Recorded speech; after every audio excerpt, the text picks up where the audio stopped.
ఆ రోజు యుద్ధము ధర్మరాజు చెప్పినట్లు జరగలేదు. ఎవరి ఇష్టం వచ్చినట్లు వారు తలపడ్డారు.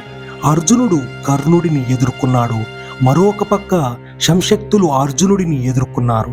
అర్జునుడు కర్ణుడి వదిలి శంశక్తులను ఊచకోత కోస్తున్నాడు. శంశక్తులు అర్జునుడిని చుట్టుముట్టారు. అర్జునుడు తన బాణములతో శంశక్తులను చీల్చి చెండాడాడు. కృపాచారుడు, కృతవర్మ, సౌబలుడు పాండవులతో పోరాడుతున్నారు. రక్తం కాలువలు కడుతూ ఉంది. రథములు విరుగుతున్నాయి. గజములు, హయములు చస్తున్నాయి. పదాతి దళములు కళేబరములతో రణభూమి నిండిపోయింది. సుయోధనుడు కర్ణుడికి సాయం వెళ్ళాడు. కర్ణుడు పాంచాల సేనను ఎదుర్కొన్నాడు. పాంచాల సేనకు దీటుగా చేది సేన వచ్చి చేరింది. కర్ణుడు వారిని తరిమి తరిమి స్వర్గప్రాప్తి కలిగిస్తున్నాడు. తరువాత కర్ణుడు ధర్మరాజుని ఎదుర్కొన్నాడు.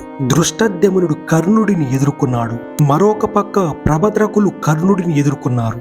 కర్ణుడు 7 బాణములతో ప్రభద్రకులను ఎదుర్కొన్నాడు. అది చూసి పాంచాలురు మహాకోపంతో కర్ణుడి మీదకు వచ్చారు. కర్ణుడు 25 బాణములతో 25 పాంచాలులను వధించాడు. తరువాత భానుదేవుడు, సేనాబిందు, చిత్రసేనుడు, తపనుడు, శూరసేనుడు అను 5 పాంచాలురు కర్ణుడిని ఎదుర్కొన్నాడు. కర్ణుడు 5 బాణములతో వారిని వధించారు. కర్ణుడి వెంట అతడి కుమారుడు సుషేనుడు, వృషసేనుడు, సత్యసేనుడు వస్తున్నారు. అప్పుడు దృష్టద్యుమ్నుడు, శిఖండి, భీముడు, జనమేజయుడు, సాత్యకి, నకుల సహదేవులు, ఉప పాండవులు, కేకేయ, మస్తు యోధులు కర్ణుడిని ఎదుర్కొన్నారు. వారంతా కర్ణుడి మీద, అతడి కుమారుల మీద బాణములు గుప్పించారు. అది చూసిన సుయోధనుడు, దుశ్శాసనుడు, వారి కుమారులు గజ సైన్యంతో వచ్చి భీముణ్ణి ఎదుర్కొని సుయోధనుడు అతడి మీద శరవర్షం కురిపించాడు. భీముడు వాటిని చిన్న భిన్నం చేసి సుయోధనుడి మీద పదునైన బాణములు ప్రయోగించాడు. వాటి దాటికి సుయోధనుడు, అతడి సైన్యం నిలవలేకపోయింది. భీముని దాటికి గజములు కూలుతున్నాయి, హయములు ప్రాణములు కోల్పోతున్నాయి. అప్పుడు కృపాచారుడు భీముణ్ణి ఎదుర్కొన్నాడు. దుశ్శాసనుడు, కర్ణుడి కుమారులు అతడికి సాయం వచ్చి భీముని ఎదుర్కొన్నారు. కర్ణుడి కుమారుడు సుషేనుడు భీముని విల్లు విరిచి 7 బాణములు అతడి గుండెల్లో దిగేలా వేశాడు. భీముడు సుషేనుడి విల్లు విరిచి అతడి మీద 14 బాణములు వేశాడు. కర్ణుడి మీద 14 బాణములు ప్రయోగించాడు. ఇంతలో కర్ణుడి కుమారుడు అత్యసేనుడు భీముని ఎదుర్కొన్నాడు. భీముడు అతడి సారథిని చంపి ధ్వజమును కొట్టి మరొక పదునైన బాణము వేసి సత్యసేనుడి శిరస్సు ఖండించాడు. తరువాత కృతవర్మ, కృపాచారుల ధనస్సును ఖండించి వారిని క్రూరమైన బాణములతో కొట్టాడు. దుశ్శాసనుడి మీద 5 బాణాలను, సౌబలుడి మీద 6 బాణములను వేసి ఊలుకొని అతడి తమ్ముణ్ణి రథములు విరిచాడు.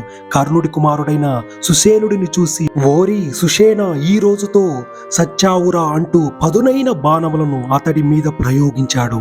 కర్ణుడు ఆ బాణముల మధ్యలో తుంచి భీముడి మీద అతి క్రూరమైన 3 బాణములు వేశాడు. భీముడు తిరిగి సుషేనుడి మీద బాణములు గుప్పించాడు. కర్ణుడు ఆ బాణములు విరిచి భీముడి మీద 73 బాణములు గుప్పించాడు. ఆ సమయంలో నకులుడు కర్ణుడిని ఎదుర్కొన్నాడు. మధ్యలో సుషేనుడు నకులుని మీద బాణవర్షం కురిపించి నకులుని విల్లు విరిచాడు. నకులుడు మరొక విల్లు తీసుకొని సుషేనుడి విల్లు విరిచాడు. సుషేనుడు మరొక విల్లు తీసుకొని నకులుని మీద 60 బాణములు సంధించాడు. నకులుడికి సాయంగా వచ్చిన సహదేవుడి మీద సుషేనుడు 7 బాణములు వేశాడు. నకుల సహదేవులిద్దరూ సుషేనుడితో ఘోరంగా యుద్ధం చేస్తున్నారు. సుషేనుడు తమ్ముడు వృషసేనుడు సాత్యకిని ఎదుర్కొని అతడి మీద 77 బాణములు వేసి అతడి సూతుడి 3 బాణములు వేశాడు. సాత్యకి ఆగ్రహించి వృషసేనుడిని విల్లు విరిచి హయములను చంపి పతాకమును విరిచి అతడి గుండెలకు గురిపెట్టి బాణము వేసి నొప్పించాడు. వృషసేనుడు కత్తిడాలు తీసుకొని సాత్యకిని ఎదుర్కొన్నాడు. సాత్యకి వృషసేనుడి కత్తిడాలు విరిచాడు. అప్పుడు దుశ్శాసనుడు వచ్చి సుశేలుడిని తన రథం మీద ఎక్కించుకుని వెళ్ళాడు. కర్ణుడు సాత్యకిని ఎదుర్కొని సాత్యకి రథము కూల్చాడు.